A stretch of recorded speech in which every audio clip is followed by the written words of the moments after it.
सुबकुतगीन कहते हैं मैं शिकार का शौकीन था, लेकिन जरूरत के लिए शिकार करता था। हफ्ते में शिकार मार के लाता था, फिर पूरा हफ्ता हमारे घर वाले उसी को खाया करते थे। फरमाते हैं कि मैं तनख्वाह थोड़ी लेता था अपने आका से, महमूद गजनवी के वालिद सुबकुतगीन, कि मैं भाई हफ्ते में एक दिन शिकार करने जाऊंगा। कहते एक दिन मैं जंगल में शिकार करने गया तो कुछ जानवर कम नजर आए। सुबह से लेकर मैं घूमने लगा, असर का वक्त हो गया, कोई शिकार ना मिला।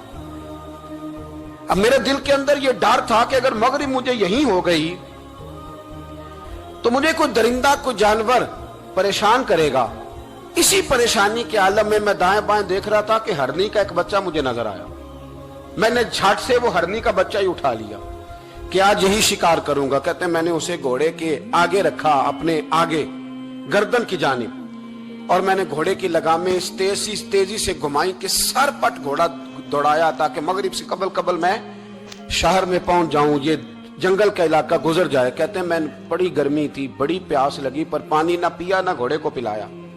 सर पट दौड़ाया इस डर से कि कहीं ऐसा ना हो कि मैं जंगल में मुझे शाम हो जाए। कहते हैं जब मैं शहर से बाहर पहुंच गया तो मगरिब का वक्त भी शुरू हो गया। कहते हैं अभी मैं पहुंचा ही था, मैंने वहां घोड़े को रोका, खुद भी पानी पिया, जानवर को भी पिलाया।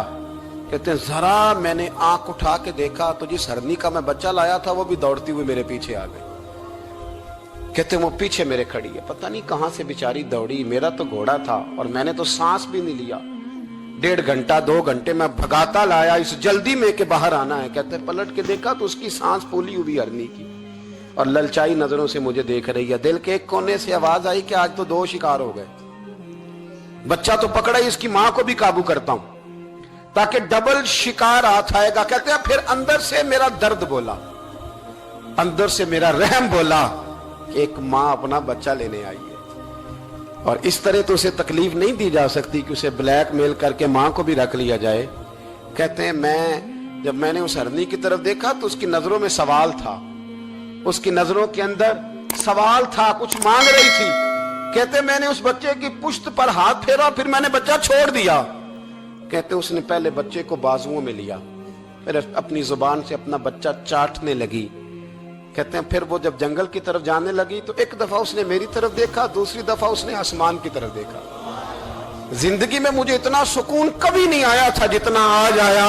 कहते मैं घर गया, इशा की नमाज पढ़ी, बावुजू मैं बिस्तर पे लेट गया। लोगों मेरे नसीब देखो, मुझे मदीने वाले महबूब का दीदार नसीब हुआ। रसूल करीम अलैहिस्सलाम मेरी ख्वाब में आए, मैं रोने लगा। घर महक उठा, फूल खिलने लगे, खुशबुएं बिखरने लगी। कहते महबूब करीम तशरीफ लाए और क्या खूबसूरत जुमला है।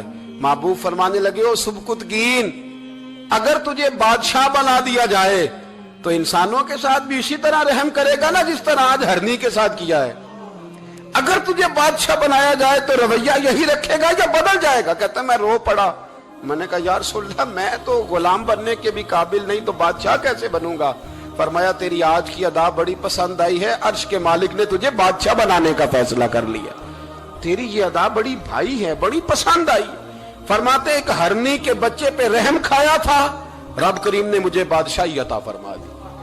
हम ना सियासत से बादशाही लेना चाहते हैं, सियासतदानों के अपनी जेब से इश्तिहार छपवा के बादशाही लेना चाहते हैं, डेरा बना के बादशाही लेना। ना ना ना, बादशाही तो रहम करने से मिलती, बादशाही तो शफकत करने से मिलती, बादशाहियां तो अल्लाह की मखलूक से प्यार करने से मिलती।